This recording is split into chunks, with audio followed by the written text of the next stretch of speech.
Dan, let me start off by thanking you for coming all this way to the sun-kissed coast to share your thoughts, and I'm sure you have many. It's probably a perfect time in your life to reflect a bit on a long, long career. Maybe we should start in Texas. And I've often wondered, you know, Texas seems to produce an incredibly curiously, how to put it, varied group of people. And I wonder, what did you take out of Texas? I mean, when you moved to New York, what part of you is still a Texan? Well, every part of me is still a Texan. That I'm not sure I originated the phrase. It's become popular in recent years, but I've said all my life that I was Texas born, Texas bred, and when I die, I'll be Texas dead. Well, when you went to CBS in, it was 1962, was Yes. it? I mean, that was sort of the heyday of this really immensely respected, gold-plated media outlet. Did you feel proud to be part of that, or what? Very proud. I couldn't have been prouder. And what made you proud? Well, first of all, I was proud to be working at the same place as with names such as Edward R. Murrow and Eric Sevareid, Charles Collingwood, the whole pantheon of electronic journalist greats. I was proud to be there because of the names of the people who were, some of whom were still there. Sevareid and Collingwood were still there. Murrow, whom I'd met earlier, had just left. I was proud of that. I was proud of the history and tradition of CBS News. And did others also feel dignified by their jobs in television? Absolutely. Yeah. When I came to CBS in 1962, I don't know of anybody who worked for CBS News who wasn't not just proud, but very proud to be there. A lot of that was built on the foundation of the patron saint of electronic journalism, Ed Murrow. But we were all very proud to be there. The closest I could come to it, and I'm keeping in mind my wife reminds me not to use sports metaphors so much, but, you know, ball players say when you walk in the New York Yankee clubhouse, there's a different feel. And because of the history, because of the tradition, because of the standard of excellence, that's as close as I can come. But I felt very proud to be there. I was humbled almost immediately because I had been a reporter in one form or another for 12 years when I got to CBS News. And I thought I was a pretty good reporter. In fact, I knew I was a pretty good reporter. And I thought I was a good writer, could write fast, write to deadline. Copy didn't need to be edited particularly heavily. But almost immediately when I got there, when I say I was humbled, I was really humbled because I realized what a fast track it was. You know, the first impression is, man, I'm walking the halls of icons and legends, people I've read about, in some cases I've been listening to on the radio since the 1930s. And the next thing is you look at their copy. And with me, I looked at the copy and said, whew, this is a bigger league than I thought it was. It's a swifter track than I ever imagined. And if I don't get better with my writing very quickly, and I won't say I was conceited about my writing, but I had the overconfidence of youth. And when I picked up a script that Charles Collingwood, a particularly gifted writer, or an Eric Sevareid, who is almost by acclamation the best writer electronic journalism has produced, and played in my mind how I would have written that, one thing that occurred to me is I probably ought to just quit and head back to the minor leagues. You know, Orville, I once asked a former Brooklyn Dodger catcher, Rube Walker, when I did play-by-play sports in addition to news when I was in Houston. He was on his way down, and he managed the Houston Buffs. And one day in a rainout, I asked him, I said, you know, Mr. Walker, what's the biggest difference between the minor leagues and the big leagues? He didn't miss a beat. He said curveballs and per diem. Well, there's a version of that when you stepped in, but that's the way I felt when I came to CBS News, and it was just a matter of days, it wasn't even a week, when I realized, as I say, that the track was much faster than I'd imagined, and that I was going to have to improve greatly in a very short amount of time if I was to stick. Now, you know, in the intervening years, obviously television has changed immensely. If you were to jump forward now and describe sort of on the Richter scale of dignity in television news, where would you place us in relationship to when you came into this game?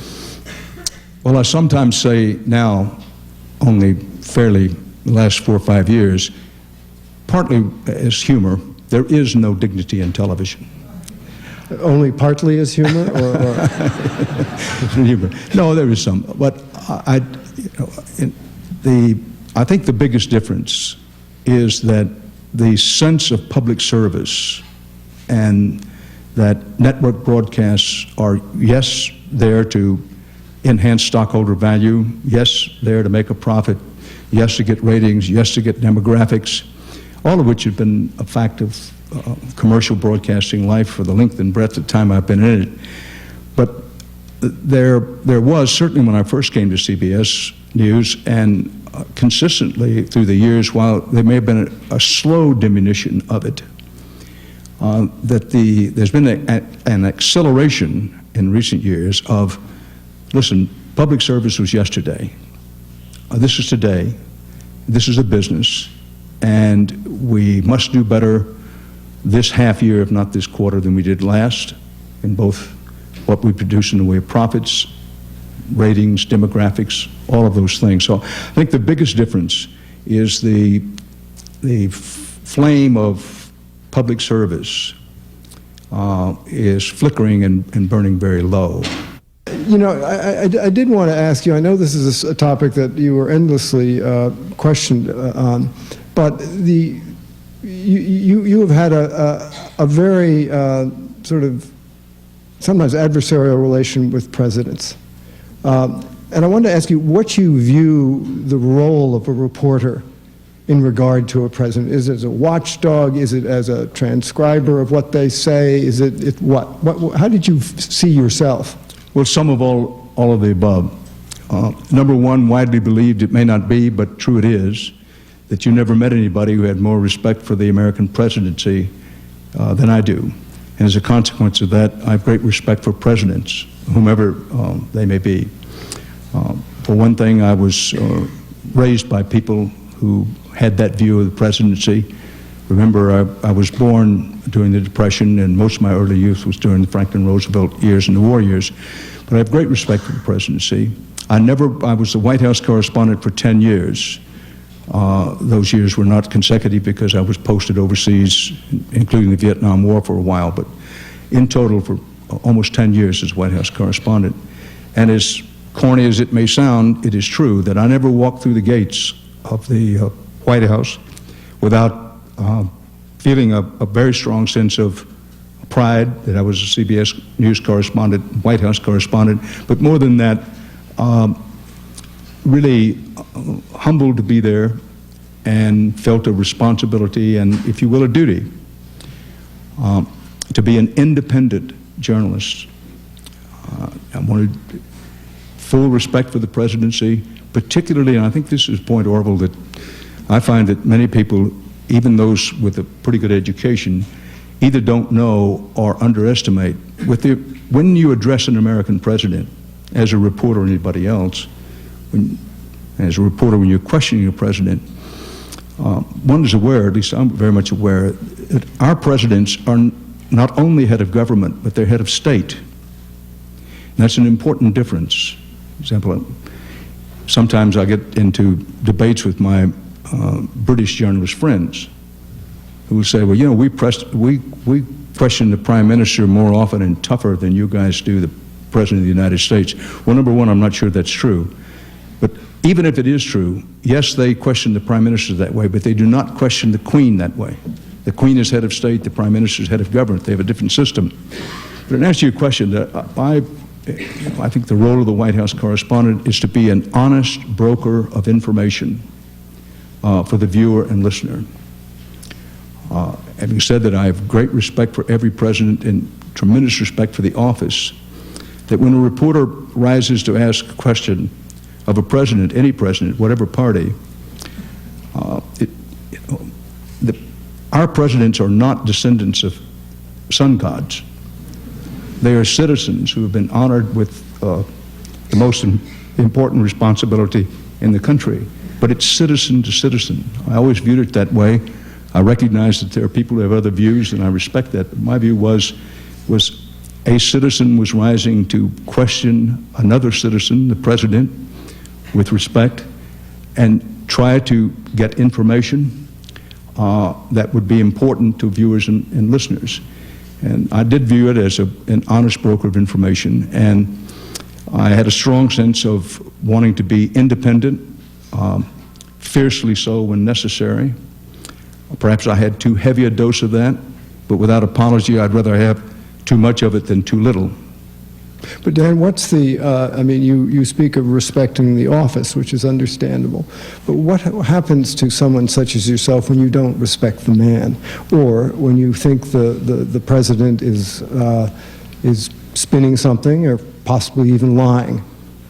Well, first of all, that, and I recognize particularly with more modern journalism, that the word objectivity has gone out of fashion. But insofar as it's humanly possible, I want to be an objective reporter, which is whatever I think of the man, whether I think he's a good man, a bad man, or whatever I think of the man. I try very hard to put that out of my mind. And I think one mark of a pro is how often you can set aside your own biases, your own prejudices, your own opinions, particularly of this sort. Okay, I like this guy, I don't like this guy. As a pro, you say to yourself, listen, that does not matter. What you think of him doesn't matter. And insofar as it's humanly possible, set that aside. That's the way I viewed it. Now, when you believe that the president and or his operatives are spinning, you need, and I'll recognize that this is a family broadcast, if you will, when your spin detector begins to hit against the post. Which is not uncommon these days, is it? Well, in my judgment, it's against the post most of the time. No, that, you know, that's when, I think that's when you show your character as a reporter.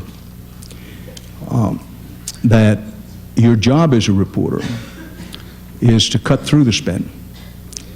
And at the White House, and not because I know everything about covering the White House, but you can't be there 10 years and not feel you learn something. And when I talk to younger reporters, and let's face it, they're all younger these days, about covering the White House, I say, you know, your job is to, yes, go to the briefings, and yes, listen to what's said and what's handed out to you. But you must not become a conveyor belt for that. But then you get denied access. Yes, and that was mentioned earlier. And I wonder how many people realize, I don't mean this in a patronizing way, how much that now influences coverage. And it goes this way. There's always been a version of this. It was before I began covering the White House, before I came to CBS, but the point is it's grown with each successive presidency, Democrat and Republican, that if you are not a good boy or girl, if you try to cut through the spin, if you try to speak truth to power, speak the people's truth to power, ask the questions you think people want, you will find that your access is cut off, and it may be cut off permanently. And particularly if you're in television, this is true of any reporter, but particularly in television, this can be harmful to your career.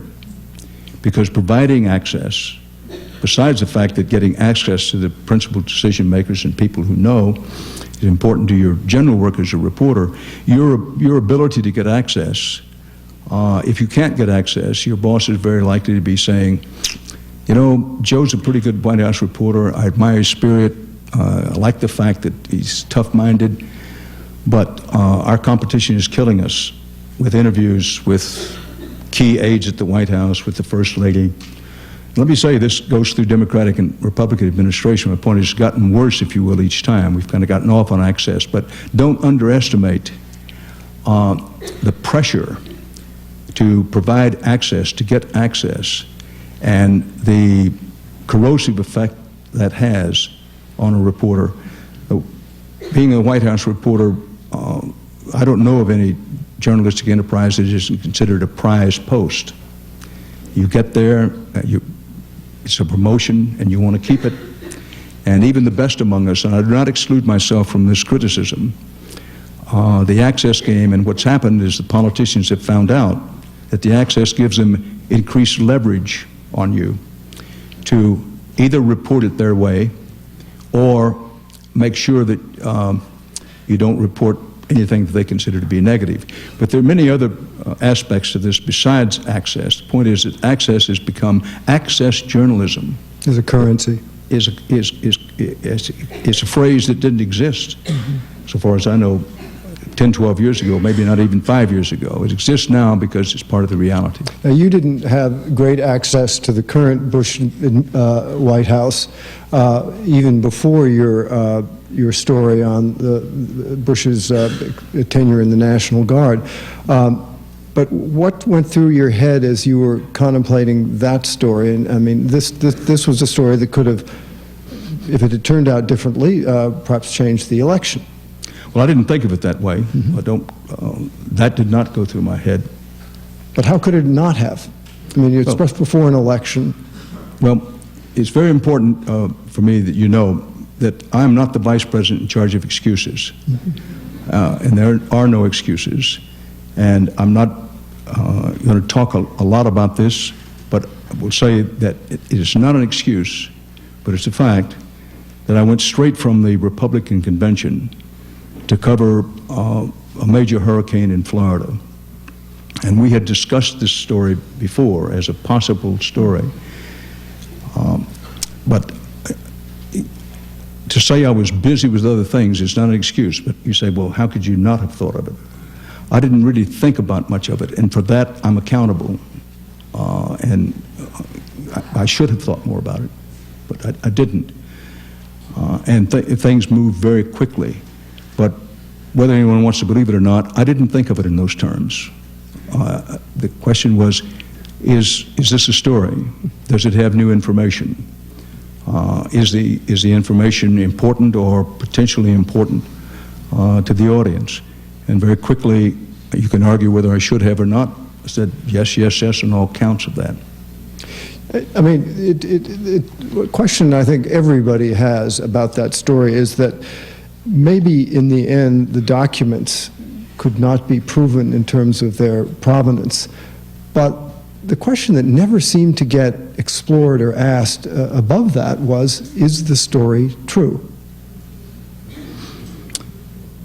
Well, I think that's a good question. And can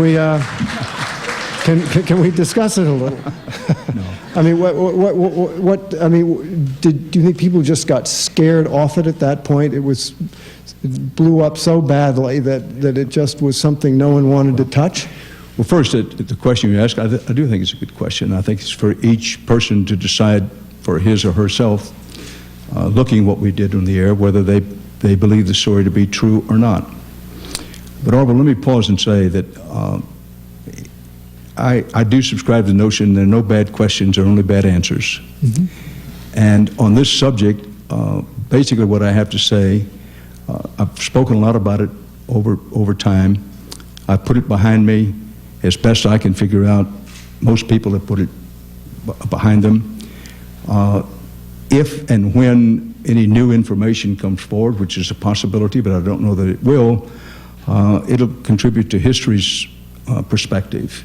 And history will have the final say on whether we should have done the story, whether we did the story right or not, whether the story was true or not, and I'll live with that and accept that. And beyond that, I respect that you'll want to ask some questions. I probably won't have very good answers. Well, I respect that. I mean, in a certain sense, this was also a real coming out party for the internet as a kind of an acid bath to test the mainstream media, and you did end up being sort of the poster child for that interaction. What did you learn about the internet? I mean, as you look back on it now, did you feel you were adequately apprised of what was going on in that parallel universe, or how are these two universes going to connect in the future? No, I wasn't, but I have the heavy responsibility for that. I'm not blaming somebody else for that, but what we were, well, let me speak for myself, but I do think that was widely, I know that it was widely shared in that work. We were well behind the curve on where the internet and what's now called blogging, was called blogging then, where it was and what its potential was for affecting events and affecting public opinion. We were well behind it. And the panel that was selected by the corporation to run this Viacom Corporation investigation into this matter, it was their conclusion, I'm quoting them not directly, but I think I know accurately, that if we had handled the period beginning no later when the broadcast first went on the air, and particularly in the first week or 10 days, if CBS News, including myself, had handled that differently, said the panel, these are not my words, theirs, then probably no investigation would ever have been necessary. It was a line of saying that we handled the aftermath of the broadcast very poorly. That was their judgment. Now, where that fits into your question is that I had no idea, I should be, and I'm a bit ashamed of myself for having to say this, but I had no idea of the power of the internet, and particularly the bloggers, not all of whom, but some of whom have a partisan political and or ideological agenda, and that politicians were ahead of me and ahead of CBS News, and politicians of both parties, but that includes the administration in power. They knew better than we knew what the power to influence public opinion was on the internet and with bloggers. And I agree with the panel that that whole period, that is the period beginning after the broadcast, Those few days before you... yeah, and that the decisions made at that time, in retrospect, there were a lot of bad decisions made about how we handled the criticism, both criticism we considered legitimate or potentially legitimate, and the criticism that we felt was coming from orchestrated partisan, political, or ideological forces. How we it was handled all incredibly vitriolic, and I wonder, where do you think that sense of, where does that derive from? What do you think is going on when people out on the blogging and the web are so hostile to the mainstream media, or the MSM as they call it, and to people like you, reporters who are just doing your job as you've always done? Well, there's several parts of that question. That first, let me address what you said toward me.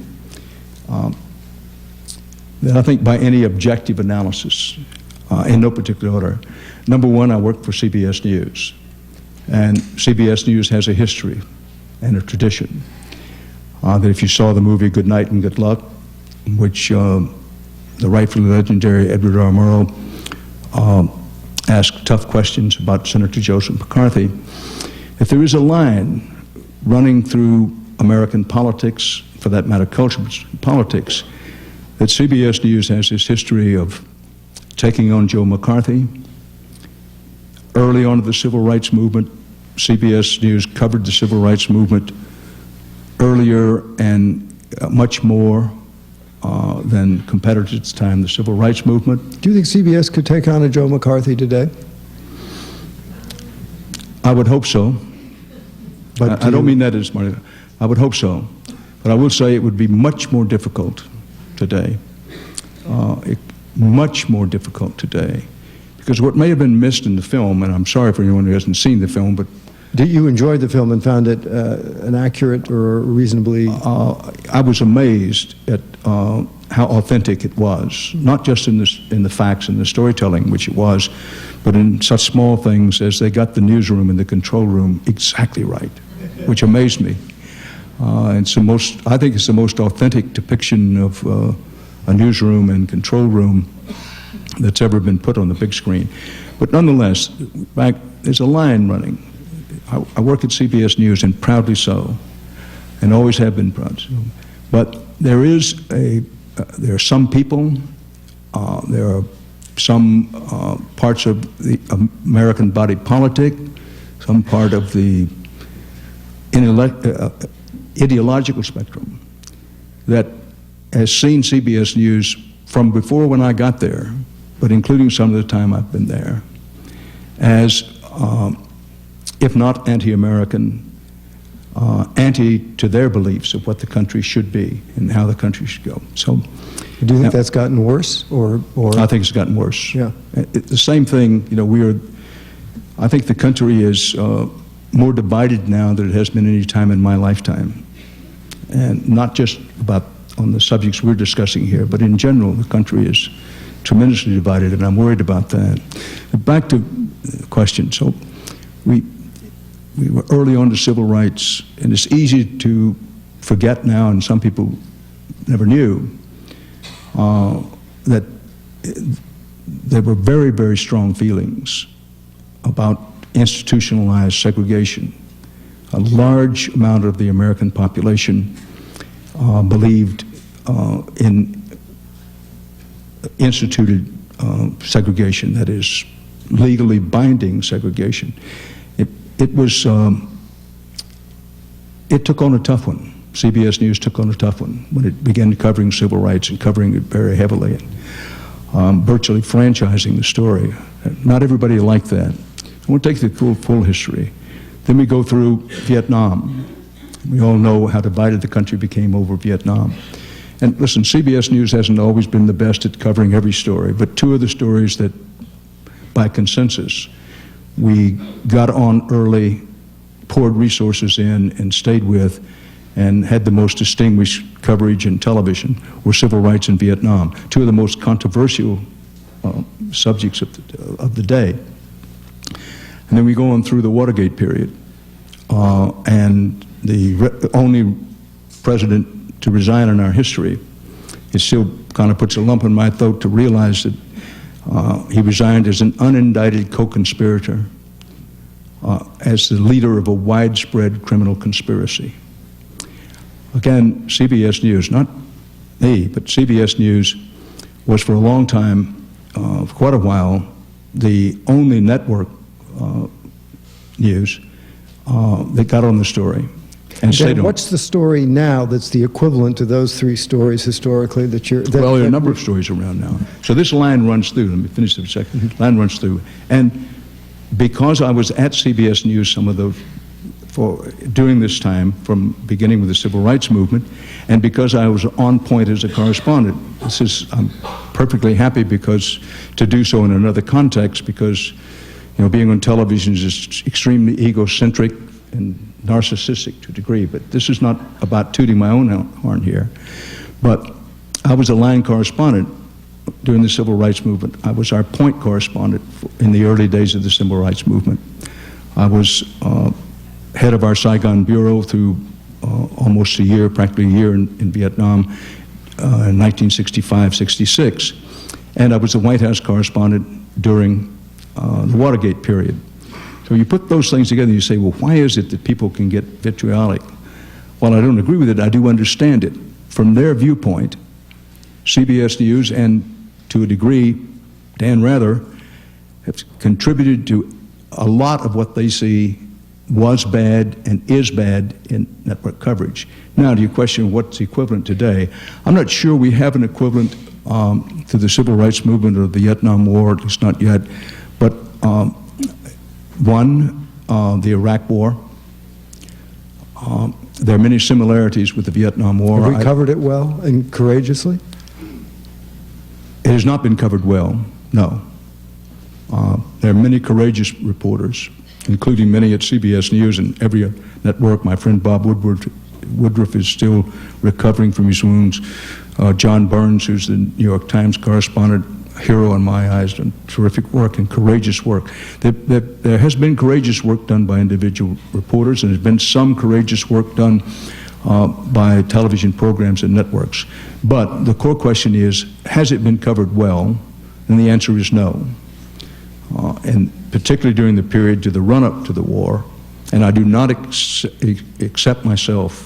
exclude myself from this criticism, the performance of the American press in general during the period where the build-up to the war and the run-up to the war was not good, bordering on the abysmal. And did you have premonitions at the time that something was missing, or what was your own state of mind running up to the war? Well, I didn't have premonition. I'm not very much of a premonition guy. And I fought myself for this. There were the kind of tugs that should be on a reporter about, boy, this is really moving fast. We're not asking enough tough questions, not nearly enough tough questions. I can be criticized, have been, and some of it's justified, of sometimes asking too tough of questions. But again, I'd rather ask them too tough than not tough enough. But yes, there were these tugs. And when I look back on it, at the time I thought, well, gosh, I mean, somebody ought to be asking more questions about this. Well, right quickly you get, well, okay, Dan, somebody, well, what about you? And I do believe in personal responsibility and accountability in this. But again, this is not an excuse, but it needs to be remembered that maybe you should answer your question. Yeah. What about you? Now, why not you? Would the network not accept it? Were you? I mean, well, I'm loath to admit this, but fear is a big factor, and whether anybody wants to accept it or not, and there are other opinions, but in one way or another,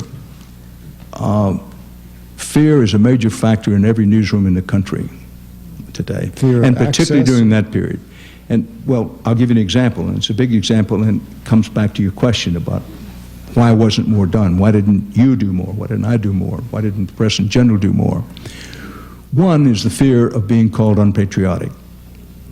We were in the wake of 9/11. Nearly 3,000 of our people got killed in the space of an hour and a half on one day. The country had never been anything through this before. Again, none of this is by way of excuse, but you say, well, why weren't more tough questions asked? Why didn't you ask more questions? Part of it is a fear that if you ask the tough question, and tough questions were going out of fashion in journalism before 9/11. So we can't just say, well, it was only 9/11 in the immediate aftermath of 9/11. It was going out of fashion well before that. But it really came into fashion just because fear, if you even appear to be questioning the commander-in-chief, that very quickly you're going to find on the internet, on blogs, on cable television, in what sometimes pass for, quote, news programs, which are basically blather, you're going to find that they will hang a sign around your neck, unpatriotic, doesn't love his country, doesn't support troops. And that fear is real. And I do think, I know with myself, and I believe it to be true with a lot of other journalists, whether they want to acknowledge it or not, that not always in a conscious way, but it's thought was, gosh, the country's in this terrible period. We know what the president's called a twilight war against, I think he called it, somebody, a twilight war against terrorism. It may last 10, 15, 20 years. And it's, you know, it's time to give them the benefit of the doubt. But don't underestimate that fear of being tagged unpatriotic. Now, in one's better moments, one knows the definition of a patriotic journalist is just the opposite of what I've described. That the patriotic journalist, particularly when the country is in peril, particularly when it's a critical moment, that's when your patriotism should show the most. And the kind of patriotism that says, listen, our job, our duty, our responsibility is to ask the tough questions, to have the people speak truth to power.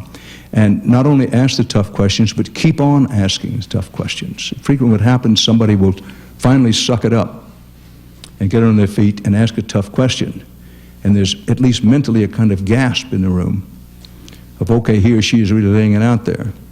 And the person being questioned, whether it's the President or the Secretary of Defense or what have you, will slide off the question. And that's where it ends. Instead of the next person on their feet being saying, you didn't answer her question. You didn't answer his question. Never mind the reporter who asked the question in the first place saying, forgive me, sir, Mr. President, or forgive me, sir, Mr. Secretary of Defense, but you didn't answer my question. We lost that during that period. And that would be the definition in my mind of a patriotic journalist who would say, okay, they can call me what they wish, call me whatever they're going to, and they will, but it's my job to get up and ask the tough question. But might you not find yourself soon off the air, even though you were viewing yourself as patriotic? I think there's a high possibility, bordering on probability, that that would be the case, and that feeds the fear. This is not worthy of us. I don't want anybody to think that I'm saying, well, you know, this is the way it is, and can you blame anybody for doing it? But, you know, somehow, Orville, and I know you're aware of this, the sort of belief has gotten around that as a reporter, you need to be popular. You need to be loved. Well, in journalism, if you need to be loved, get a dog. Because you can't do the job. You can't fulfill your responsibility to public service if you're walking around all the time saying you want to be liked. Now, particularly for someone in television, there's a version of this in radio, certainly, and even a version of it in print, that it isn't just walking out every morning saying, I'm going to see how many people I can get to dislike me. And on television, there's this fine, very difficult line of you need to get people to tune in. And you do want to be popular in that sense. You want people to tune to your program. Now, on your best days, you say, yes, and the best way to do that is to be a good journalist, to do your job, put aside your fears, you know, have some guts. And when you do that, they will come. Do you think Murrow had the same kind of fear you're describing as sort of aloft in the land now? Or do you think he felt that he would, I mean, Paley did support him? Reluctantly, but he did. He did. Yes. But now, I mean, I think one may decide to be patriotic, one may decide one doesn't want to be loved, or doesn't have to be loved, and one's going to do one's job, but one may find they don't have a job. Be out of work pretty quickly, perhaps. Yeah. Well, we know because of the research that's been done, Murrow worried about it a lot. And when a member of Senator McCarthy's staff suggested to a member of Murrow's staff that they, quote, had something on Murrow, that Murrow worried a lot, that what they had on him was that he had done really admirable work for what would now be called a do-good organization before he came to CBS News. And they had a lot of contacts with known communists at the time, and Murrow was, I started to use the word terrified, but he was afraid of this. The fear worked on him as well. But what made Murrow great was that he was able to overcome his fears and fight his fears. Mm-hmm. He worried about it before he did the McCarthy broadcast. He worried about it after the McCarthy broadcast. I believe it to be true. It may not be confirmable as truth, that Murrow believed that See It Now went off the air after a decent interval because of the McCarthy broadcast, that he eventually lost his primetime broadcast. And curiously, he maintained his reputation and his place in sort of journalistic history. Well, not only maintained his reputation, but ensured himself a place in the Pantheon, mm-hmm. and the lead place in the Pantheon. Mm-hmm. And yes, I think there's a lesson there. But let us not forget, having said that William S. Paley reluctantly supported Murrow, that Murrow was a fearless reporter, and it took a fearless reporter to do the kind of work he did, particularly with the McCarthy broadcast and with Harvest with Shame, perhaps the greatest news documentary ever done. But that Murrow could not have done it without Paley. Now, Paley did want to make money, all the things we said before. He did want the network to be popular. But because he believed in Murrow, and also because he had a personal relationship with Murrow, and Murrow had access to Paley. Murrow got to make his arguments. We have to do this program. Paley, in effect, said, oh, God, Ed, not again. Nothing but trouble here. I mean, can't you do something else? Do something on poor people. Do something on starving people in Africa. But for God's sakes, don't take on Joe McCarthy here at or near the height of his power. But point was that Murrow he saw Paley personally and made his arguments. And Paley was reluctant. He wished the whole thing would go away. But in the end, and this is the critical point which we may have missed in the movie if you didn't watch and listen carefully, it took the two of them. Without Paley, Murrow doesn't get the McCarthy broadcast on the air. True, without Murrow, Paley doesn't probably get it on the air either, because the kind of spine, the kind of guts that Murrow had are always in very short supply. But it took the two of them. You alluded to this in an earlier question. And the question for news consumers, for citizens of the country, where is there today, if anywhere, the ownership and leadership that can be combined with, if not a fearless reporter, at least one who may say, "Hoo boy, I don't like to do this, but I'm going to do it." Where does that exist? Very scarce. I mean, I think you put your finger exactly on the question. It isn't simply that reporters are craven. Reporters need to be in a context where they're supported by the business side if they're going to have the confidence to do what I think most of them want to do.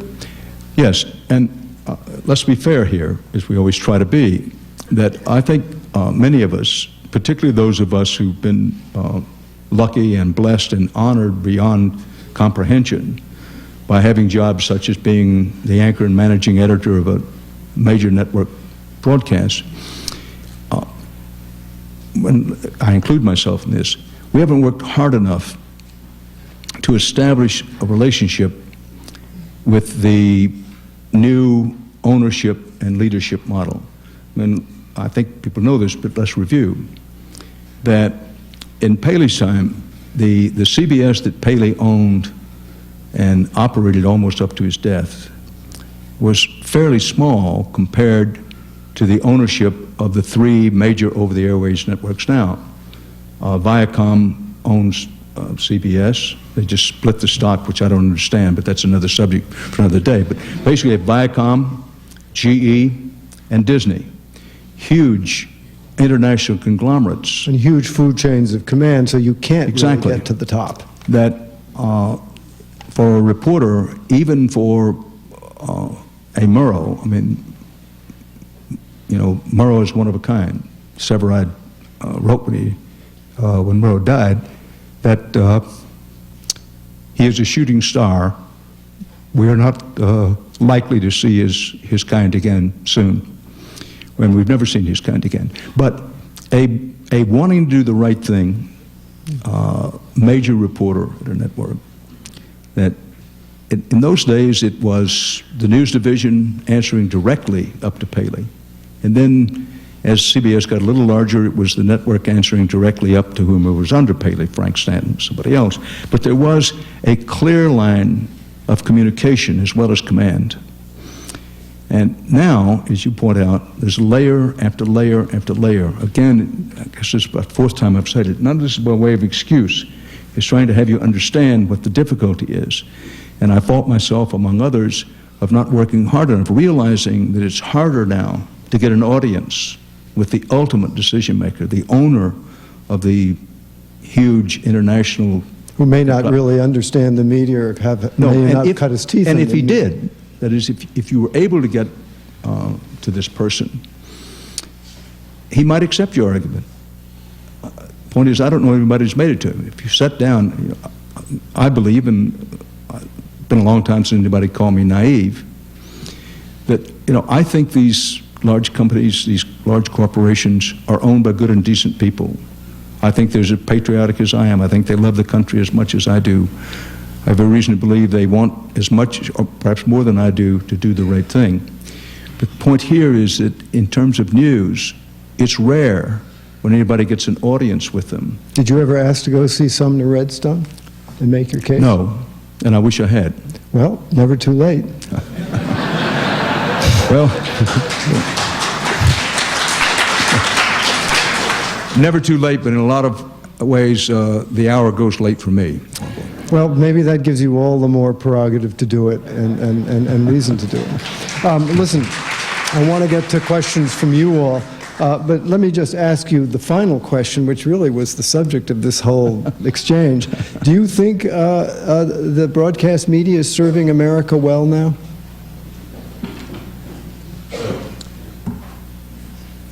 I actually, knowing that this was the title of what we were supposed to discuss here tonight, I did think about this a little bit. Well, in some ways, I think the answer is yes. I presume that's the answer you were looking for, but I think in some ways the answer is yes. In many important ways, no. But I would suggest that it's, with all respect, a bit of an oversimplification to deal with it in those terms, and this is what I mean. That what's happened in the country and how news people, newsmen and women behave, the standards they set for themselves, the standards they meet for themselves, is part of a larger picture. There's been a diminution of a sense of civic virtue in the country. And the reason I said, with respect to that, I thought it's an oversimplification. Certainly, journalism in general, and particularly television journalism, bears a heavy responsibility in that. And I do not think that we have met the responsibilities of our trust, public trust.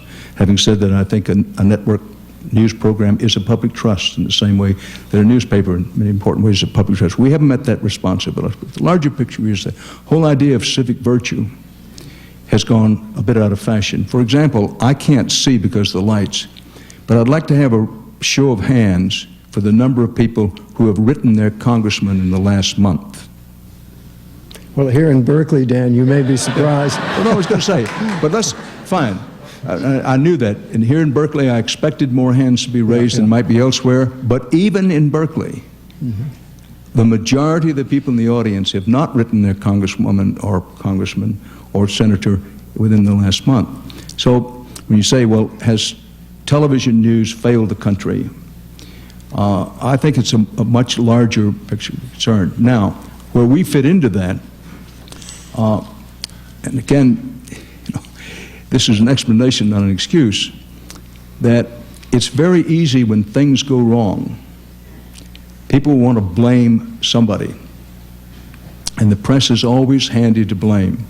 And one reason we're handy to blame, a lot of times we bear a large part of the responsibility for it, but we're asked to not only find the news, disseminate the news, but also make sure people pay attention to the news.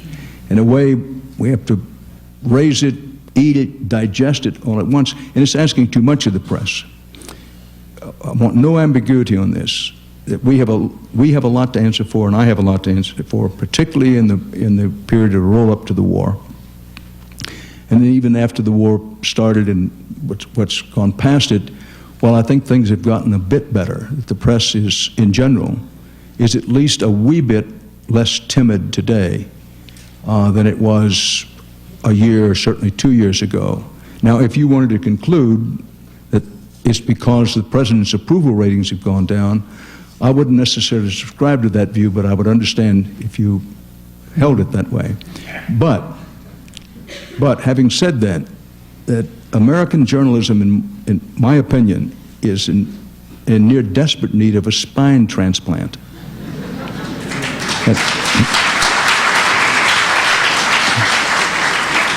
But having said to you that the answer of what's failed in America, has it served the American people well, is just not quite broad enough a question for me. The whole business of we have to get back to basics, that we know what the country's about. This is a constitutional republic based on the principles of freedom and democracy.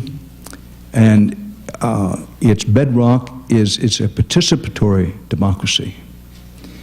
That freedom and democracy, they are not spectator sports.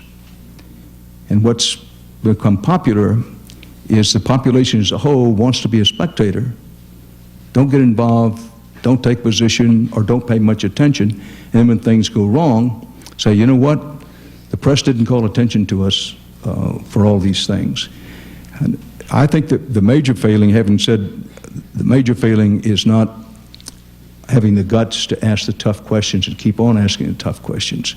There also is a matter of providing context, background, and perspective on news. That so much of American journalism, particularly television journalism, is focused on the big breaking story. Well, it takes time and space, doesn't it? It takes time and space, and particularly for international coverage, where we need the coverage the most, where the worst need is for international coverage, corresponds with the shrinking of the news hole for international coverage, whether you work at a newspaper or magazine or on television or even at the network level. And this plays into, are we serving the public well?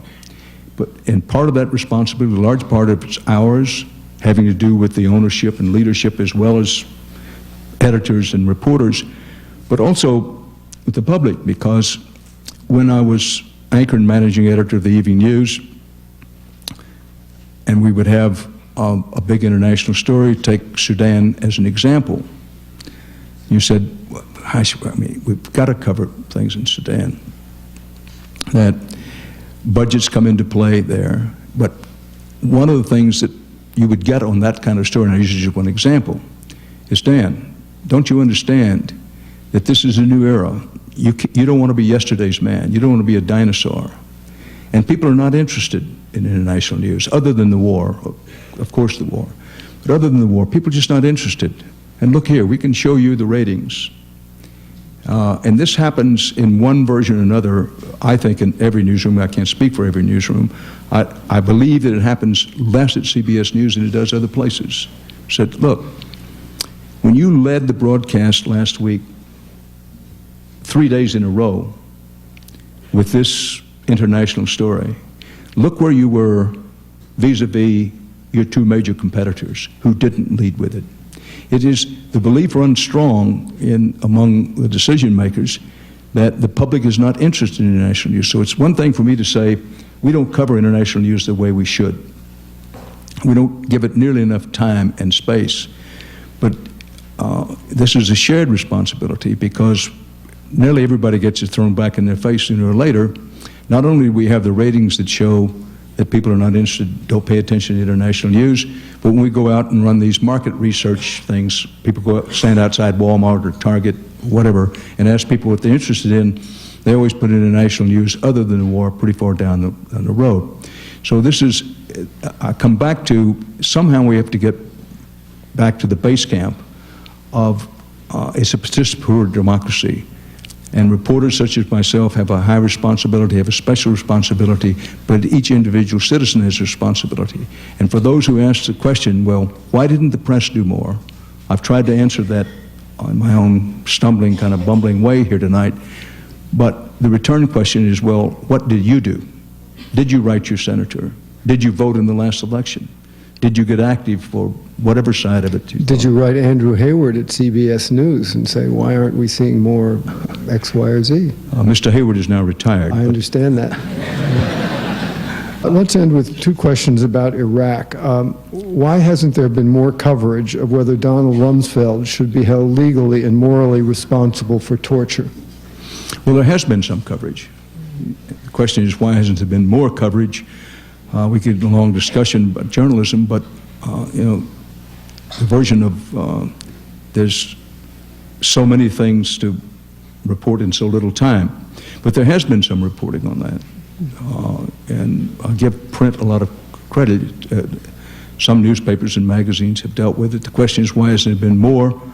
The answer is that there are a lot of stories to report, a lot of important stories to report, not just about the war, but what's happening in Darfur and Sudan, 2.5 million children going to bed starving at night.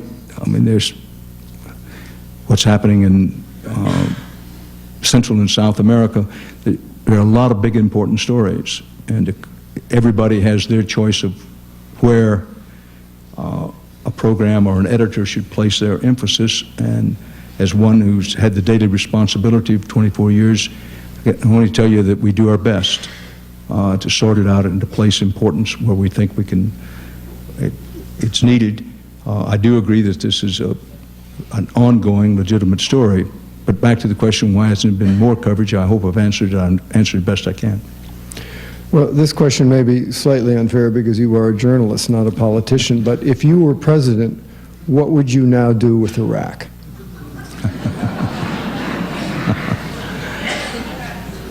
Well, that falls under the heading, and I'm pausing because I'm not sure, particularly in Northern California, that this will translate. Well, try us. That kind of question falls under the heading of if a frog had side pockets, he'd probably carry a handgun. Which means I'm not president, I'm not likely to become president. And therefore, you know, any thought about what I might or might not do to president, it's not a frog. I don't have side pockets, and I don't carry a handgun, so I don't think it goes anywhere. What you're looking at is a reporter who got lucky, really lucky, that I have no illusions. How to command a war, how to settle on a strategy, much in tactics of the war, how to have an exit strategy, how to get out of what up to and including now in many ways, at least in many ways, has appeared to be a losing situation, is not something I'm qualified to say. On my best days, I hope I'm a half-decent reporter. I've been to Iraq, I think, 8 times in recent years since the war started. And when I'm there, I do my best to be an honest broker of information, tell you what I see, hear, feel, what we have pictures of, and that's about the best I can do, figuring out what to do about the war. Forgive my reporter's French, but damned if I know. Well, join me in thanking Dan Rather for being here tonight. Thank you. Thank you very much. Thank you. Thank you, Evan. Thank you. Thank you. Thank you. Thank you.